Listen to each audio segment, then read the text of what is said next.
أكلة الفسيخ النهاردة هنعمل بقى الفسيخ البوري معانا فسيخ النهاردة وهيطلع مميز جدا. أول حاجة عندي 1.5 كيلو بوري أنا غسلاه كويس جدا يا جماعة من الخياشيم وكل حاجة فيه، اللهم بارك، وحطيته عندي في المصفى لمدة ساعتين علشان يتصفى من أي سوائل عندي ما شاء الله.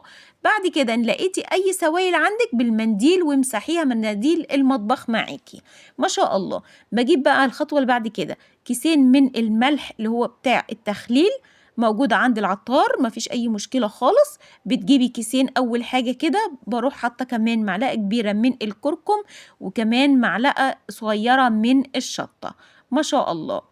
ادي وقلب بقى ايه كل المكونات كده مع بعض، اللهم بارك. ادي الملح معايا اتقلب كويس جدا معايا. بروح بقى مجهزه عندي كيس تلاجة كده فرداه على الصينيه، وبعد كده بقى بمسك ايه الخياشيم الاول بحشيها كده بالملح، وبعد كده البق يا جماعه زي ما انا بعمله كده اتدخلوا الملح جواه، اللهم بارك. بروح بقى ايه حاطه كده تحت الكيس تحت السمكه كده شويه من الملح، وكمان عندي فوق منها شويه كمان من الملح، والفها بالكيس. وبجيب بقى ورق فويل اللهم بارك والفها كويس جدا معايا، ما بخليش الهوا يخش لها تماما، اللهم بارك.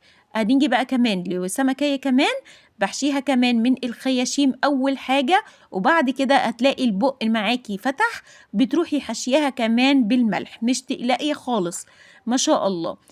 ويا جماعة البوري بيقعد معايا لو هو وسط زي كده 3 أيام بس، بتفتحي عليه تلاقيه استوى ما شاء الله. كل ما بيقعد في الملح كل ما بيطلع حادق، فانتي حاولي على قد ما تقدري على حسب حجم البوري معايا وسط معايا بيقعد 3 أيام بس.